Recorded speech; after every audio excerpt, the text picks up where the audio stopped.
বাংলাদেশের ইতিহাসের এক অবিস্মরণীয় দিন আজ। এক বছর আগে এই দিনে জুলাই গণঅভ্যুত্থান পূর্ণতা পায়।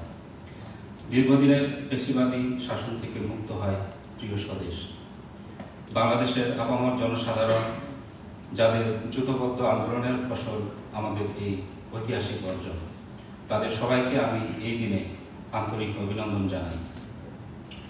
আজ আমি স্মরণ করছি সেই সব সাহসী তরুণ, শ্রমিক, দিনমজুর, পেশাজীবীদের, যারা পেশিবাদী শক্তিকে মোকাবিলা করতে গিয়ে শাহাদাত বরণ করেছেন। আমি গণঅভ্যুত্থানে শাহাদাত বরণকারী সবার প্রতি গভীর শ্রদ্ধা জানাই। আমি গভীর কৃতজ্ঞতায় স্মরণ করি সকল জুলাই যোদ্ধাকে, যারা আহত হয়েছেন, চিরতরে পঙ্গু হয়েছেন, হারিয়েছেন দৃষ্টিশক্তি। জাতি তাদের অবদান শ্রদ্ধা বলে স্মরণ করে। টানা 16 বছরের স্বৈরাচারী অপশাসনের বিরুদ্ধে সম্মিলিত বিস্ফোরণ ছিল জুলাই গণঅভ্যুত্থান।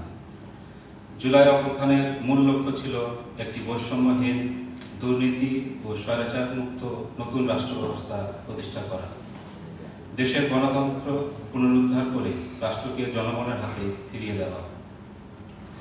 অন্তর্বর্তীকালীন সরকার দায়িত্ব গ্রহণের পরে এ সকল লক্ষ্য বাস্তবায়নে রাষ্ট্রযন্ত্রের সকল খাতে ব্যাপক সংস্কার কার্যক্রম গ্রহণ করেছে।